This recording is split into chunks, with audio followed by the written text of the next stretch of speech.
Welcome to DroneLaw.Pro Radio. Today we've got a very special guest. We've got Jonathan Rupprecht, who is an aviation attorney and a drone attorney operating at jrupprechtlaw.com, and we'll put that URL up for the listeners. Jonathan has written really what has become the definitive legal analysis of the FAA's new recreational drone registration rules. Welcome to the show, Jonathan. Thank you so much for having me. So you really spend a tremendous amount of time. I mean, you put together, and we'll put a link on our show here to show the users where to go for your legal analysis. But you very quickly did a very thorough legal analysis of the FAA's published drone registration requirements, and really dug deep, and almost is a legal brief that you would find in court. It's very close to that. Congratulations on a job well done, Jonathan. Where do you currently stand on the FAA's drone registration requirements from a legal point of view? My legal point of view would be that I believe that the FAA is violating Section 336 of the FAA Modernization Reform Act of 2012, as well as the Administrative Procedures Act, by going the good cause bypass exception route when they don't really have good cause to do so.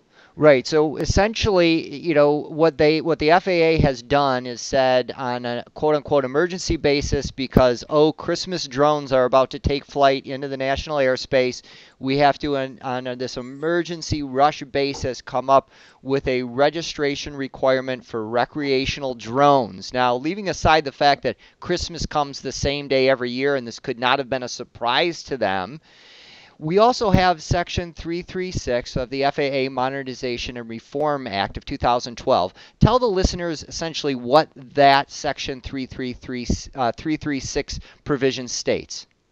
It's actually a prohibition directed towards the FAA from creating any type of rule or regulation that would govern model aircraft, and then it defines model aircraft. So if your type of aircraft is in that box defined as model aircraft, the FAA cannot actually regulate that.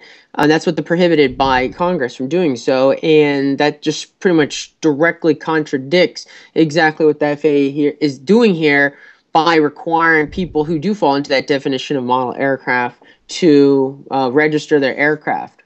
Yeah, so you've got basically Congress in 2012 saying to the FAA, come up with some commercial drone sUAS rules, proposed rules. But while you're doing that, Congress says to the FAA, you may not regulate hobby aircraft or model aircraft, or essentially also hobby recreational drones. You cannot regulate them as long as the RC community, as long as these recreational drone operators follow what are known as community standards. And yet, despite that prohibition, the FAA comes down the pipe and says, we have the legal ability to add this registration requirement for recreational users. What is the FAA's logic there? Congress seems to have been extremely clear that the FAA can't come up with regulations for recreational drone use at this point. Yeah, I don't fully know what really got into them with that. I mean, they're arguing that it is an alternative. This Part 48 is an alternative to the current registration process. So I don't really know how they're even going to get around that and arguing that in a court of law, because it just says any. And the case law on point discussing the word any, because there has been a fairly good amount of cases fought in the D.C. Circuit as well as the Supreme Court over any. And generally, the courts take it as the broader of the two interpretations to include everything. Right. So then the other way the FAA could argue this is try to say, well, the any is referring to 100% of the noun it's pointing to. So what rules and regulations? The FAA then might try to argue and diminish rules and regulations so as to allow that this coming in. I'm still researching more into that area and how the potential arguments. There's a few I'm not going to mention publicly, but I think there's some ways they could do some counter arguments, and I'm planning on doing some counter arguments to their counter arguments. Right. There's a lot into what does it mean to what does any really mean? I mean, primarily you take it as the broadest possible understanding, and then unless context says otherwise, okay, that's what you have. Yeah. And if you read context of Section 336, it definitely means any. Okay, so. Like 100% all, not just some, not 99%, 1 to 99%, some, it's an all. And one way you can kind of indicate that is just context is king.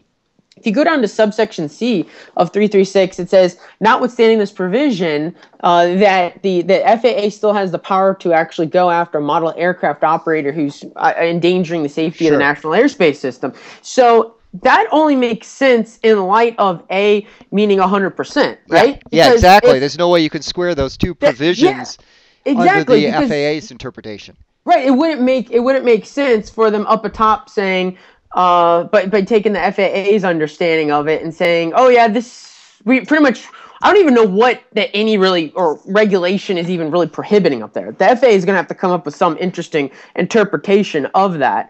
So I'm not even going to try to put words in their mouth and how they're going to do gymnastics on that one. But if any means any, that's the only way it works. If it's a sum up top, then is 9113 careless and reckless endangerment? If that was, not being prohibited and that was still on the table, then it would seem completely superfluous and redundant to just reiterate that again when they just said that was on the table up in subsection A. It's like, it seems like someone didn't think that out if they wrote that, or they did have a plan when they wrote it out and they meant it and the FAA is not wanting to go with it. Right, exactly. What I think happened here is that the FAA decided what it wanted. It wanted a point of contact for recreational drone users so it could show them the rules, and that's legitimate. And so the registration was really just contrived as a way to get the rules in front of recreational users who are, granted, doing some really stupid things on occasion. But it almost seemed outcome determinative. The way I look at this is that, if Congress had to mean in 2012, it had to mean under 336, is that except for unsafe operations, unsafe flights, the current federal aviation regulations don't apply to recreational aircraft, because otherwise none of this would make any sense. So, you can't say, well, on the one hand, we're going to create an easier way for recreational users to register when the FAA has never required registration before. And if their position is that rule applies to recreational aircraft, then what about all the other federal aviation regulations which aren't being applied to recreational aircraft? Does that make sense? Right. I mean, they can arbitrarily, pick and choose what they want and then activate it, and there's not really any type of there's not really any type of whole, accountability there. And there's a lot more interesting arguments, but it can get really, people's eyes would start glazing over. But Sure.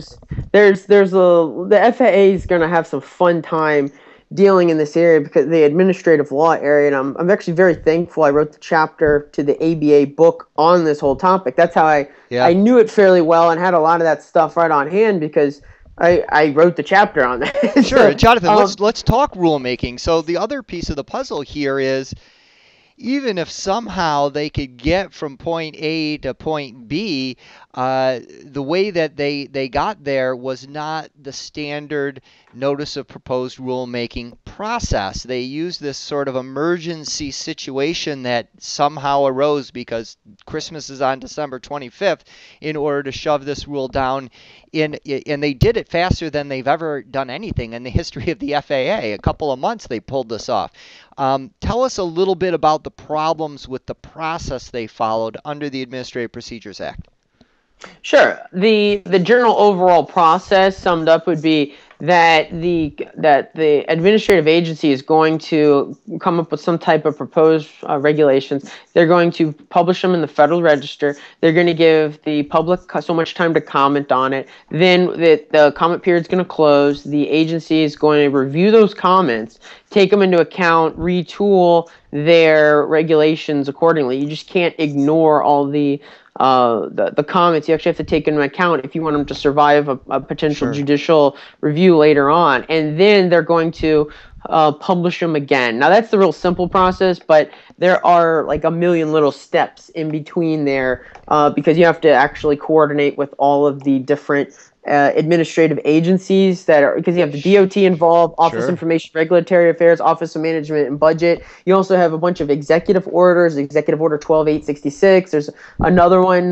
There's multiple regulations and rules and statutes and executive orders and everything that have actually been applied to the FAA. So the equivalent of trying to create a regulation going the rulemaking route is like going and cooking a Thanksgiving or Christmas dinner, inviting over about 30 people, and you created a great meal. Okay, so everyone goes, yum, that was delicious. And there was no allergic reaction, no dietary issues, no gluten-free, no pork stuff for any religious people and stuff. Yeah. So that's the equivalent. And you can see that's going to be very, very difficult to do. Sure. That's what the rulemaking process is basically. So the FAA went around it using the bypass, the good cause bypass. And there's 3 exceptions there.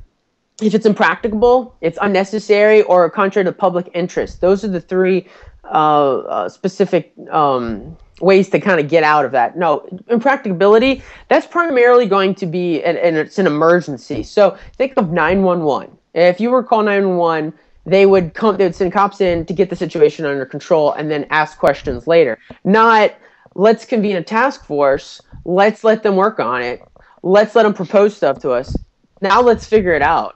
Yeah. Now let's publish it, and we're going to give you 10 days to get in effect. I mean, just a little 10-day in effect situation, till it goes into, or not, I mean, was it, I think it was 10 days, right? Sure, yeah. Was it the 16th, I think it was, and then it was the 21st or 14th, I don't remember. I think it was the 14th, so it was about a week. Yeah, so you had about a week until it actually went into effect. So if you called 911 and 911 said, "Hey, we're going to convene a task force, and then once they give us the stuff, we'll send some cops over in about a week." You're like, that's crazy.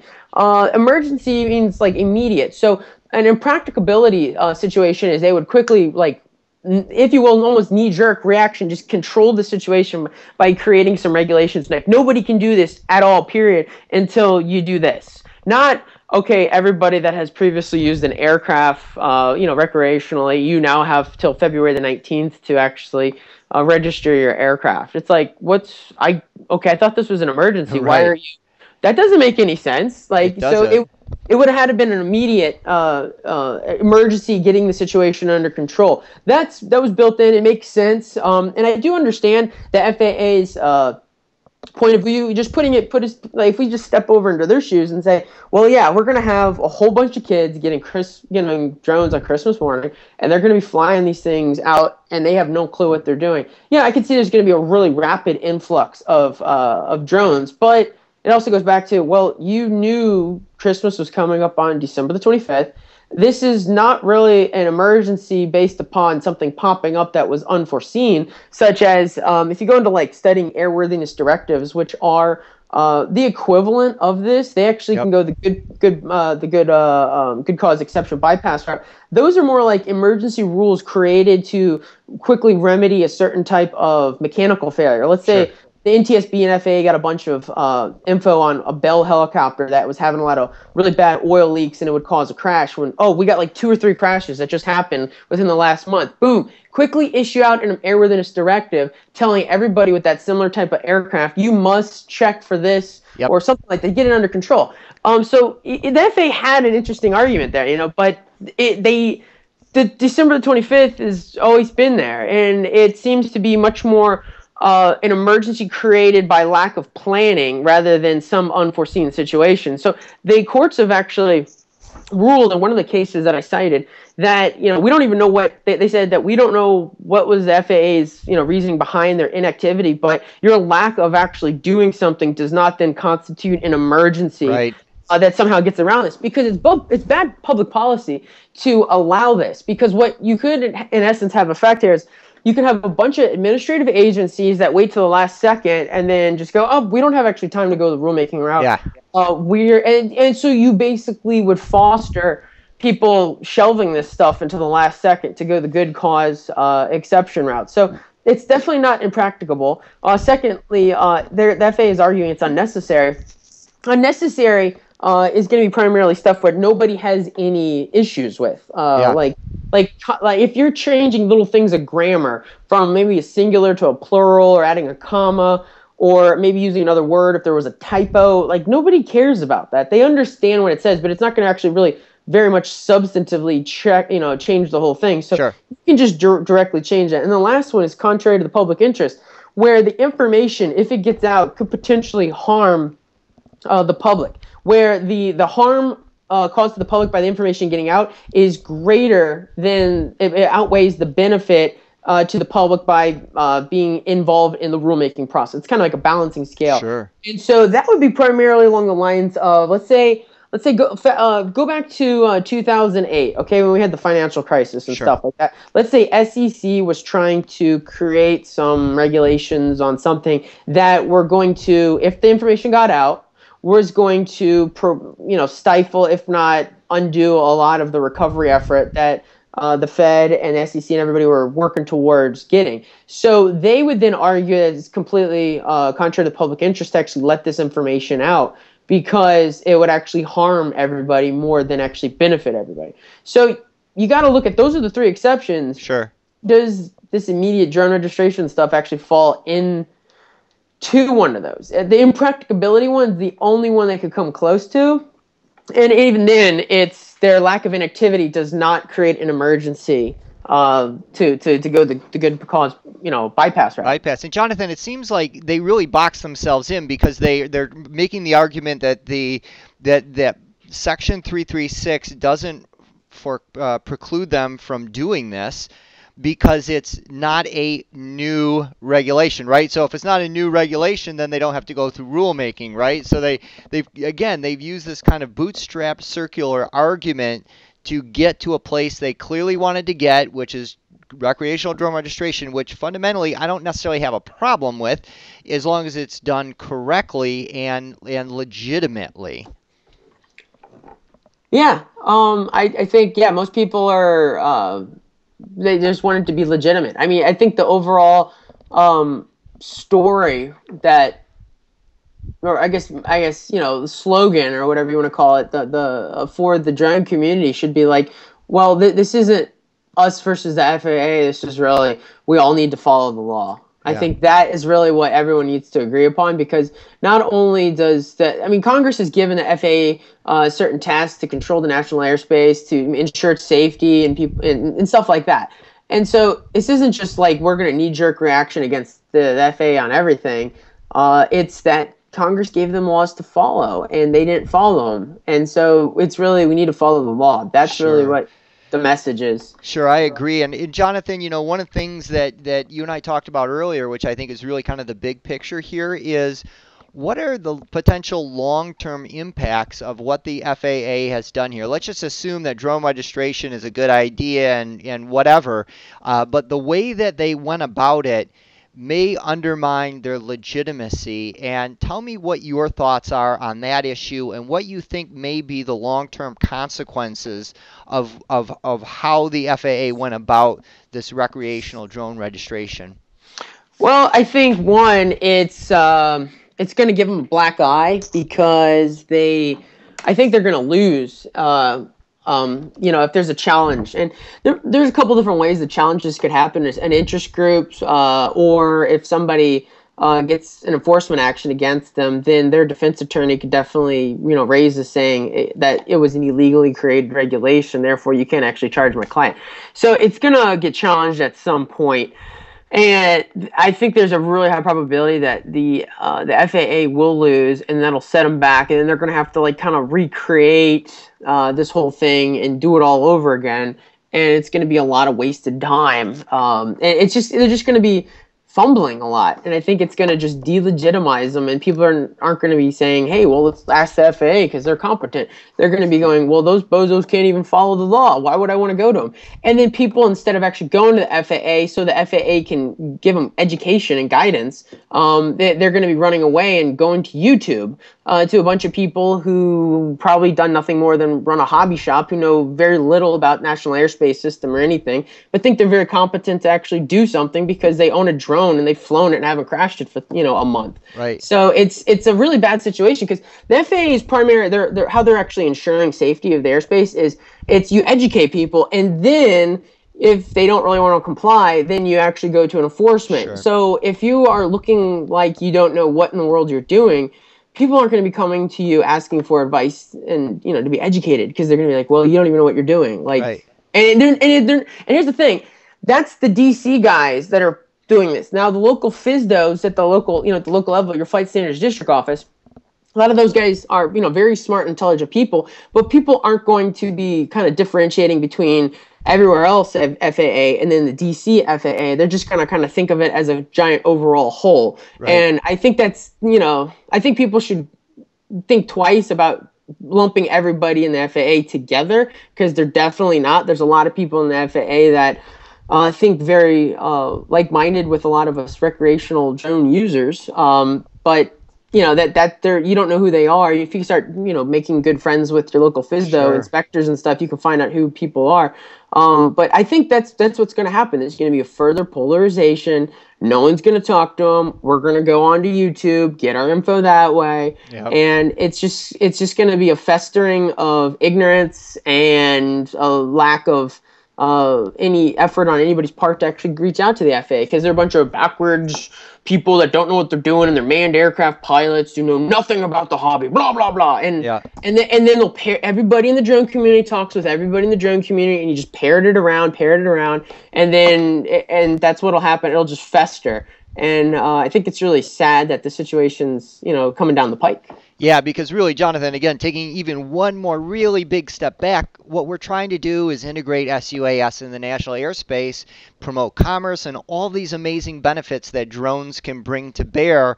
And the FAA has been put in charge of that by Congress, and they do seem to be having quite a number of missteps, fumbling the ball, tripping all over themselves sometimes, and that's not helping put U.S. on the map in terms of leading on sUAS drone integration, and that to me is probably the biggest harm that's occurring. Well, also, I mean, the FAA, I don't think is completely also at fault here, because they take their marching orders from the Department of Transportation. So notice with the commercial rule, they didn't go about doing this. So they were kind of on their own to do that. Yep. So there is, I think, some people behind the scenes in the DOT that are actually trying to push this, and then the FAA is also going to get brunt of the attack too. Yeah. So I know that the FAA. Now I don't know how much the FAA put up a fight, and saying like, this is crazy. Why are we doing this? We're going to be the scapegoat. Yeah. So. If it goes great, the DOT will take credit. If it goes bad, the FAA will take the fall. Exactly, and that's a great point, Jonathan. Especially when you get down to the FSDO level. I mean, there's really good people out there who are doing a great job, and they're undermanned, under-resourced, and all of a sudden you've got drones, everywhere, and it adds to their level of responsibility on the ground, and it's a challenge. No one doubts that this is a big challenge, and one of the interesting things to hear is that the industry largely supported the recreational drone registration, I think because they were terrified that something bad was going to happen between a drone and a manned aircraft, and it would have a much more severe long-term impact on the space. Oh, right. I think that was the idea, but I think that's that whole area is primary. That I guess that whole drone impacting an aircraft, I think, is overblown. It's more, I guess, fear out of ignorance than anything else, because a Part 25 aircraft is actually certificated to fly single engine Yep. Okay. And so I don't know how a drone is actually going to take it out unless there was some type of human error, mixed into that as well. Now you have Part 23 multi-engine aircraft that are not actually required to have a positive rate of climb single engine, and so if they are overloaded, you could have a situation. But those are small twins and stuff, not the Delta, American Airlines stuff you fly on. Those are Part 25. So you could have small twins, small single engines, helicopters impacting a drone, and then that could be potential spark for a crackdown because of it's really fear. Yeah. And the media would spin it out of control, and it'd be fear mongering. Yeah, exactly. And of course, you've got a better chance of winning the mega lotto than something like that happen. It could happen. But, well, this has been a really fascinating discussion, Jonathan. I really appreciate you being on the show today. And for our listeners, it's jrupprechtlaw.com. Jonathan Rupprecht, A+ drone attorney, fighting the fight every day out there in the trenches and doing some really good legal analysis. Thanks, Jonathan. Thank you so much for having me.